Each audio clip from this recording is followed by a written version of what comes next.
ஆக்கிரமிக்கப்பட்ட Tel Aviv பிரதேசத்தினை இலக்கு வைத்து தாக்குதல்களை மேற்கொண்ட யெமனி ராணுவத்தினரும் காசாவின் யுத்தகலத்தில் தொடர்ச்சியாக தாக்குதல்களை மேற்கொண்டு வரும் பலஸ்தீனிய போராளிகளும். இதற்கு பிறகு ஈரான் என்ன செய்ய போகின்றது? சிரியாவில் ஈரானிய தரப்பினர் எவ்வாறு அடுத்த கட்ட நகர்வுகளை மேற்கொள்ளப் போகின்றார்கள்? சுதந்திர சிரியாவில் நடைபெற்று வரும் உச்சகட்ட மோதல்களும், சிரியாவின் வடக்கு பிரதேசத்தினூடாக கவச படைகளையும் தரைப்படைகளையும் களமிறக்கிய துருக்கியும், சிரியாவின் மத்திய வங்கியை கொள்ளையடித்த பயங்கரவாதிகளும் சுதந்திர சிரியாவின் ஆதரவாளர்களும், சிரியாவின் தெற்கு பிரதேசத்திலே மிகப்பெரிய பகுதிகளை கைப்பற்றிக் கொள்ளப் போகும் இஸ்ரேலிய ஆக்கிரமிப்பு.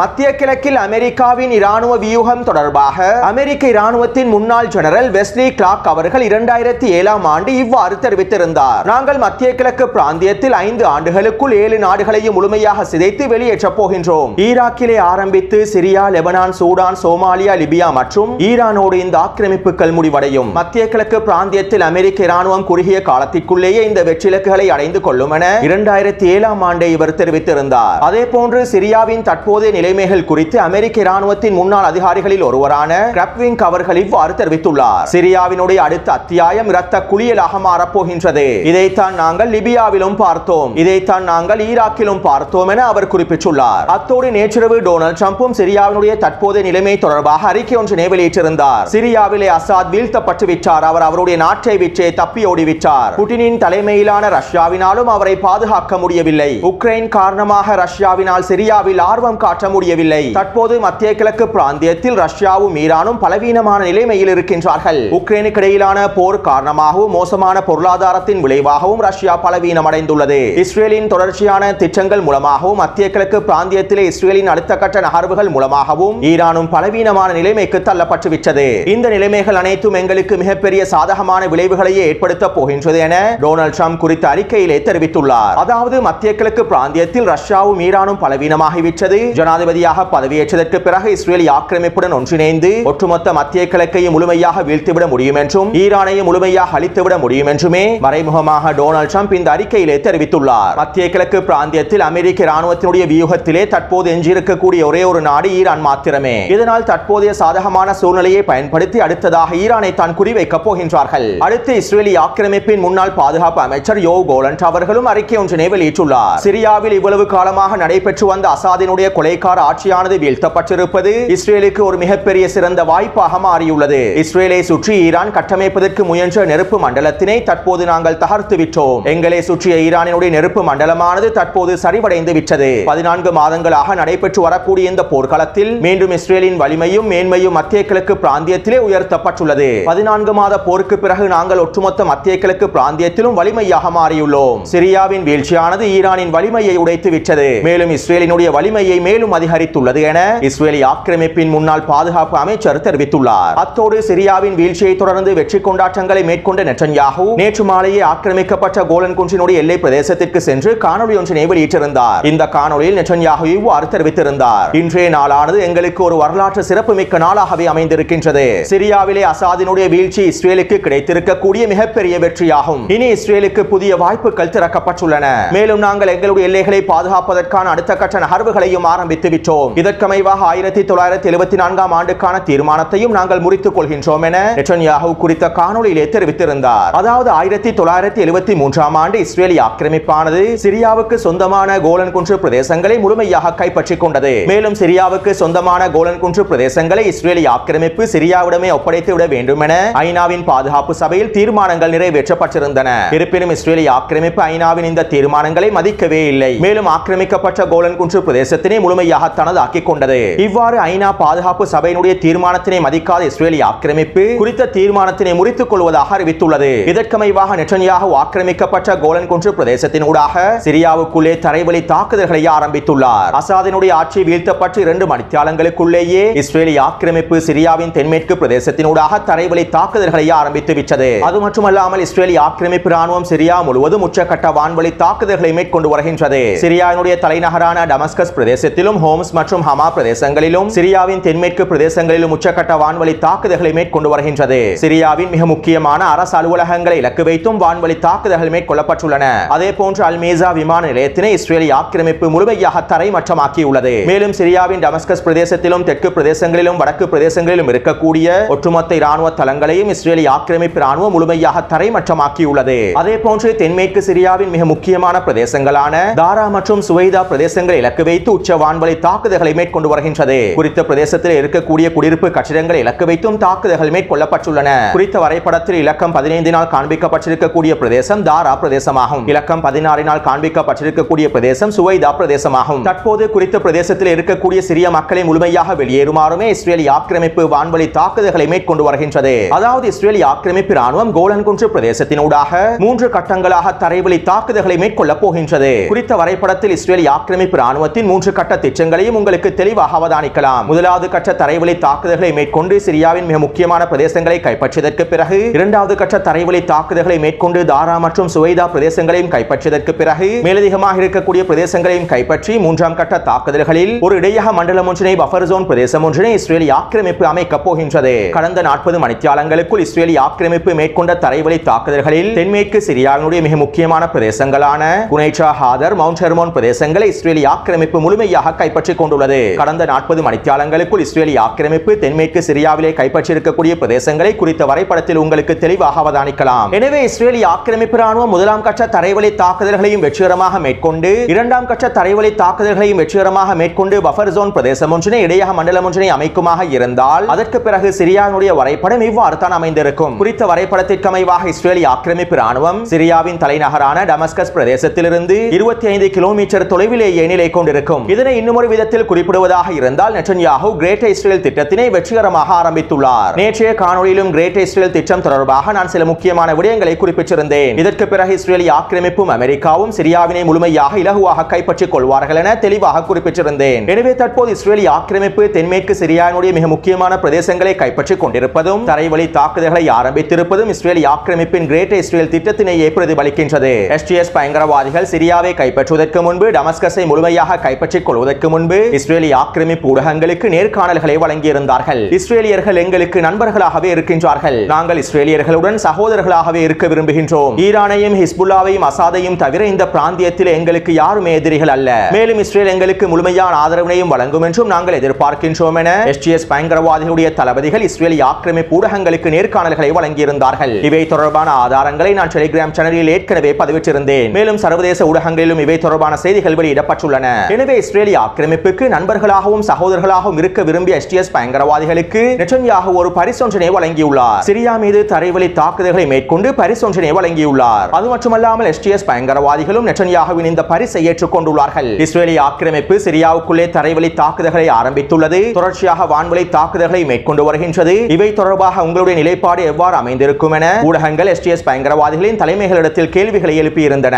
இதன்போது சிரியாவின் தெற்கு பிரதேசத்திற்கு பொறுப்பான எஸ்டிஎஸ் பயங்கரவாதிகளின் செயல்பாட்டு அறையானது அறிக்கை ஒன்றினை வெளியிட்டிருந்தது. கோலன் குன்று பிரதேசத்தினூடாக நடைபெற்று வரும் இஸ்ரேலினுடைய முன்னேற்றங்களை தடுப்பதற்கான திறன்கள் தற்போது எங்களிடம் இல்லை. மேலும் இந்த விவகாரம் தற்போது எங்களுக்கு முன்னுரிமையாக இல்லை. அசாத் இல்லாத ஒன்றுபட்ட சிரியாவை உருவாக்குவதிலும் வலுப்படுத்துவதிலும் நாங்கள் அதிகளவான உழைப்பை செலுத்த வேண்டும் என எஸ்டிஎஸ் பயங்கரவாதிகளுடைய தெற்கு பிரதேசத்திற்கான செயல்பாட்டு அறையானது அறிக்கையில் தெரிவித்துள்ளது. அதே நேரம் இவ்வாறு சுதந்திர சிரியாவை வலுப்படுத்துவதற்கான வேலை திட்டங்களை மேற்கொள்ள வேண்டும், அதற்காக நாங்கள் முழுமையாக உழைக்க வேண்டும் என கூறிய எஸ்டிஎஸ் பயங்கரவாதிகள் நேற்றைய தினமே சிரியாவினுடைய மத்திய வங்கியினை கொள்ளையடித்து விட்டார்கள். எஸ்டிஎஸ் பயங்கரவாதிகளும் சுதந்திர சிரியாவுக்கான ஆதரவாளர்களும் நேற்றைய தினமே சிரியாவின் மத்திய வங்கியை கொள்ளையடித்து விட்டார்கள். இந்த பயங்கரவாதிகள் சிரியாவின் மத்திய வங்கிக்குள்ளே சென்று கட்டுக்கட்டாக பணத்தினை கொண்டு செல்லக்கூடிய காணொளிகள் வெளியாக இருந்தன. மேலும் சுதந்திர சிரியாவினுடைய ஆதரவாளர்களும் மத்திய வங்கியில் இருக்கக்கூடிய பணத்தினை மூட்டைகளில் சுமந்து கொண்டு செல்லக்கூடிய காட்சிகளும் வெளியாக இருந்தன. இவை தொடர்பான காணொளிகளையும் புகைப்படங்களையும் நான் டெலிகிராம் சேனலில் பதிவிட்டுள்ளேன். அத்தோடு இதில் இருக்கக்கூடிய இன்னும் மிக முக்கியமான விடயம் என்னவென்றால், சுதந்திர சிரியாவை முழுமையாக வலுப்படுத்தி கட்டி எழுப்பக்கூடியவர்கள்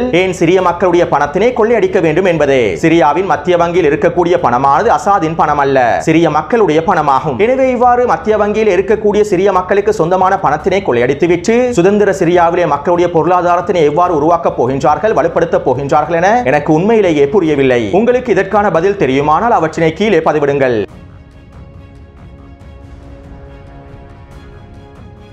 அடுத்து சுதந்திர சிரியாவிலே உச்சக்கட்ட தாக்குதல்களும் மோதல்களும் இடம்பெற்று வருகின்றன. குறித்த வரைபடத்தில் பச்சை நிறத்தினால் காண்பிக்கப்பட்டிருக்கக்கூடிய பிரதேசங்கள் SGS பயங்கரவாதிகளுடைய கட்டுப்பாட்டிற்கு கீழால் இருக்கக்கூடிய பிரதேசங்களாகும். மேலும் மஞ்சள் நிறத்தினால் காண்பிக்கப்பட்டிருக்கக்கூடிய பிரதேசங்கள் குர்திஷ் படைகளான SDF பயங்கரவாதிகளுடைய கட்டுப்பாட்டிற்கு கீழால் இருக்கக்கூடிய பிரதேசமாகும். அதே போன்று இலக்கம் 3 காண்பிக்கப்பட்டிருக்கக்கூடிய பிரதேசங்கள் துருக்கி ஆதரவு படைகளான SNA பயங்கரவாதிகளுடைய கட்டுப்பாட்டிற்கு கீழால் இருக்கக்கூடிய பிரதேசமாகும். எனவே தற்போது SGS படைகளும் SNA படைகளும் குர்திஷ் படைகளான SDF படைகளுக்கு எதிரான தாக்குதல்களை மேற்கொண்டு வருகின்றார்கள். SGS படைகள் கிழக்கு சிரியாவினூடாகவும் SNA படைகள் வடக்கு சிரியாவினூடாகவும் தாக்குதல்களை மேற்கொண்டு வருகின்றார்கள். அதே போன்று SNA படைகளை மேலும் வலுவூட்டுவதற்காக துருக்கியினுடைய தரைப்படைகளும் கவச படைகளும் களமிறக்கப்பட்டுள்ளன. மேலும் இவ்வாறு களமிறக்கப்பட்ட துருக்கி இராணுவத்தினுடைய படைகள் குர்திஷ் படைகளுக்கு கீழால் இருக்கக்கூடிய பிரதேசங்களை முழுமையாக கைப்பற்றுவதற்காகவும் தாக்குதல்களை ஆரம்பித்துள்ளன. மேலும் மஞ்சள் நிறத்தினால் காண்பிக்கப்பட்டிருக்கக்கூடிய பிரதேசங்களில் துருக்கியினுடைய வான்படையும் வான்வழி தாக்குதல்களை மேற்கொண்டு வருகின்றன.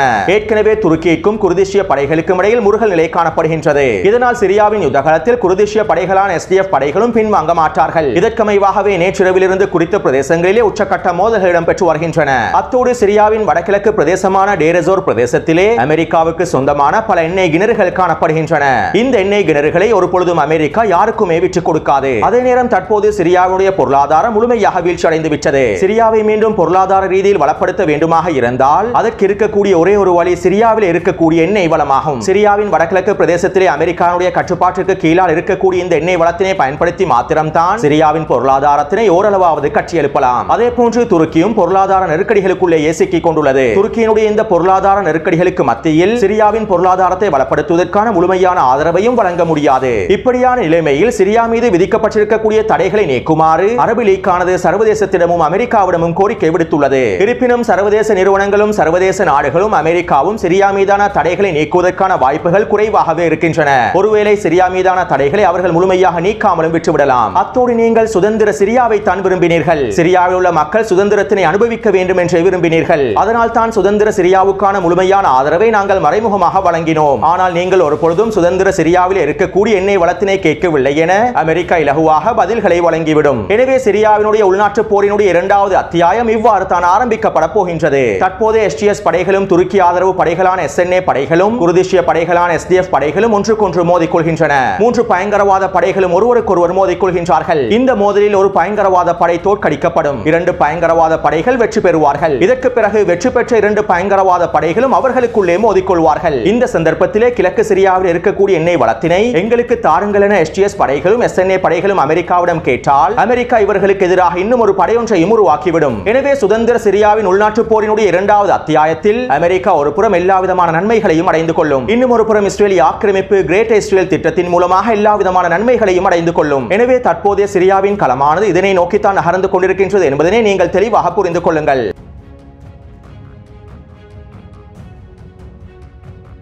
ஈரான் இதற்கு பிறகு என்ன செய்ய போகின்றது? பலஸ்தீனிய போர் முனைக்கும் லெபனான் போர் முனைக்கும் ஆதரவாக ஈரான் எவ்வாறு செயற்பட போகின்றது? ஹிஸ்புல்லா ராணுவத்திற்கு தேவையான ஆயுதங்களை ஈரான் எவ்வாறு வழங்க போகின்றது என பல கேள்விகள் முன்வைக்கப்பட்டு வருகின்றன. சிரியா வீழ்த்தப்பட்டிருப்பது ரஷ்யாவுக்கும் சீனாவுக்கும் பலஸ்தீனிய போர் முனைக்கு ஆதரவான எதிர்ப்பு அச்சுகளுக்கும் ஒரு மிகப்பெரிய இழப்பாகவே பார்க்கப்படுகின்றது. இருப்பினும் இந்த மூலோபாய தோல்வியை சவாலாக கொண்டு அடுத்த கட்ட வெற்றி இலக்குகளை அடைவதற்கான வேலை திட்டங்களை ஈரான் நேற்றைய தினத்திலிருந்தே ஆரம்பித்து விட்டது. இதற்காக தற்போது ஈரானும் ரஷ்யாவும் சிரியாவிலே அரசியல் ரீதியாக காய் நகர்த்தல்களை மேற்கொண்டு வருகின்றார்கள். சிரியாவிலே தற்போது ஆரம்பிக்கப்பட்டிருக்கக்கூடிய உள்நாட்டு போரினுடைய இரண்டாவது அத்தியாயமும் இதற்கான எல்லா விதமான சந்தர்ப்பங்களையும் ஈரானுக்கும் ரஷ்யாவுக்கும் வழங்க போகின்றது. அதாவது SGS பயங்கரவாதிகளுடைய தலைமைகள் இல்லாத, அல்-நுஸ்ரா பயங்கரவாதிகளின் தலைமைகள் இல்லாத, ISIS பயங்கரவாதிகளின் தலைமைகள் இல்லாத ஒரு இடைக்கால அரசாங்கம் ஒன்றினை சிரியாவில் அமைப்பதற்கு ரஷ்யாவும் ஈரானிய தரப்பினரும் அரசியல் ரீதியான காய்களை நகர்த்தி வருகின்றார்கள். இன்றைய தினம் ஈரானின் வெளியுறவுத்துறை அமைச்சர் ஊடகங்களிடம் இவ்வாறு தெரிவித்திருந்தார். ஐநாவின் பாதுகாப்பு சபை தீர்மானத்திற்கு அமைவாக சிரியாவிலே அரசியல் தீர்வை ஏற்படுத்துவதற்கு நாங்கள் முழுமையான ஆதரவை வழங்குகின்றோம். SGS பயங்கரவாதிகளின் தலைமைகள் இல்லாத, ISIS பயங்கரவாதிகளின் தலைமைகள் இல்லாத, அல்-நுஸ்ரா பயங்கரவாதிகளின் தலைமைகள் இல்லாத ஒரு எதிர்க்கட்சி ஒன்றினை அமைப்பதற்கும் அந்த எதிர்க்கட்சிக்கு இடையிலான உறவை பலப்படுத்துவதற்கும் நாங்கள் தயாராக இருக்கின்றோம். மேலும் இடைக்கால அரசாங்கம் அமைக்கப்பட்டு 18 மாதங்களுக்குள் சிரியாவில் சுதந்திரமான சுயாதீனமான தேர்தல் நடத்தப்பட வேண்டும். இவ்வாறு சிரியாவில் சுதந்திரமான தேர்தல் நடத்தப்படுவதற்கும் எல்லா விதமான உதவிகளையும் வழங்குவதற்கு ஈரான் தயாராக இருப்பதாகவும் ஈரானின் வெளியுறவுத்துறை அமைச்சர் தெரிவித்துள்ளார். எனவே இந்த தகவல்களில் இருந்து ஈரானும் ரஷ்யாவும் சிரியாவின் அரசியல் களத்தில் தந்திரமாக காய்களை நகர்த்தி வருகின்றார்கள் என்பதை எங்களுக்கு தெளிவாக புரிந்து கொள்ளலாம். அது மட்டுமல்லாமல் சிரியா வழியாக ஹிஸ்புல்லா ராணுவத்திற்கு தேவையான ஆயுதங்களை பரிமாற்றுவதற்கான மாற்று வழிகளை ஈரானிய தலைமைகள் நிச்சயமாக கண்டுபிடிப்பார்கள் எனவும் ஈரானிய ஆய்வாளர்கள் தெரிவித்துள்ளார்கள். எனவே தற்போது ஏற்பட்டிருக்கக்கூடிய மூலோபாய தோல்வியை சவாலாக பயன்படுத்தி அடுத்த கட்ட நகர்வுகளை வெற்றிலக்குகளை அடைவதற்காக ஈரானும் ரஷ்யாவும் களமிறங்கியுள்ளது என்பதனையும் எங்களுக்கு தெளிவாக புரிந்து கொள்ளலாம்.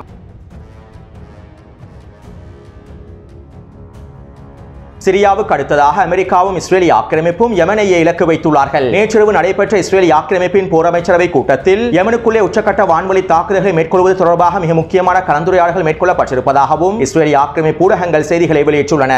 அதேபோன்று சவுதி அரேபியாவினுடைய கூட்டுப்படைகளுடனும் ஐக்கிய அரபு அமீரகத்தினுடைய கூட்டுப்படைகளுடனும் யெமனுக்குள்ளே உள்நாட்டு போரை ஆரம்பிப்பதற்கான அடுத்த கட்ட வேலை திட்டங்களையும் அமெரிக்க தரப்பினர் மேற்கொண்டு வருவதாகவும் தெரிவிக்கப்படுகின்றது. இப்படியான நிலைமையிலே இன்று காலை யெமன் ஹவுதி ராணுவத்தினர் ஆக்கிரமிக்கப்பட்ட டெல் அவீவ் பிரதேசத்தினை இலக்கு வைத்து ட்ரோன் தாக்குதல்களை மேற்கொண்டுள்ளார்கள். இந்த ட்ரோன்களை இஸ்ரேலி ஆக்கிரமிப்பினால் தடுத்து நிறுத்த முடியவில்லை. இதனால் டெல் அவீவின் 2 கட்டிடங்களிலே இந்த ட்ரோன்கள் தாக்கத்தினை ஏற்படுத்தி இருப்பதாகவும் தெரிவிக்கப்படுகின்றது. அடுத்து காசாவின் யுத்தகலத்திலும் பலஸ்தீனிய போராளிகள் தொடர்ச்சியான தாக்குதல்களை மேற்கொண்டு வருகின்றார்கள். இதற்கமைவாக அல் கஸாம் படையினர் ரஃபாவின் அல் ஜனீனா பிரதேசத்திலே களமிறங்கி ஷவாஸ் வெடிகுண்டை பயன்படுத்தி ஒரு ட்ரூப்ஸ் கேரியர் வாகனத்தை அளித்துள்ளார்கள். அதற்குள்ளே இருக்கக்கூடிய இஸ்ரேலி ஆக்கிரமிப்பு சிப்பாய்களும் தீக்கிரையாக்கப்பட்டுள்ளார்கள். இதைத் தொடர்ந்து அல் கஸாம் படையினர் குறித்த பிரதேசத்திலே 2 மெர்காவா போர்த்தாங்கி வாகனங்களையும் ஒரு ட்ரூப்ஸ் கேரியர் வாகனத்தையும் தட்டி தூக்கியுள்ளார்கள். அடுத்து இந்த தாக்குதலை தொடர்ந்து அல் கஸாம் படையினர் குறித்த பிரதேசத்தில் 3 மெர்காவா போர்த்தாங்கி வாகனங்களையும் 7 இஸ்ரேலி ஆக்கிரமிப்பு சிப்பாய்களையும் கொத்தாக தட்டி தூக்கியுள்ளார்கள். அதேபோன்று அல் கஸாம் படையினர் வடக்கு காசாவின் ஜபலியா பிரதேசத்திலும் ஒரு மெர்காவா போர்த்தாங்கி வாகனத்தை அளித்துள்ளார்கள். எனவே நேற்று மாலை 6 மணியிலிருந்து இன்று மாலை 6 மணி வரையில் கிடைக்கப்பெற்ற தகவல்களுக்கு அமைவாக காசாவின் யுத்தகலத்தில் 6 மெர்காவா போர்த்தாங்கி வாகனங்களும் 2 ட்ரூப்ஸ் கேரியர் வாகனங்களும் அளிக்கப்பட்டுள்ளன. 25க்கும் அதிகமான இஸ்ரேலி ஆக்கிரமிப்பு சிப்பாய்கள் கொல்லப்பட்டும் படுகாயங்களுக்கு உள்ளாக்கப்பட்டுள்ளார்கள். எனவே இந்த காணொலி தொடர்பான கருத்துக்களை பதிவிடுங்கள். தொடர்ந்து என்னுடன் இணைந்திருங்கள். நன்றி, வணக்கம்.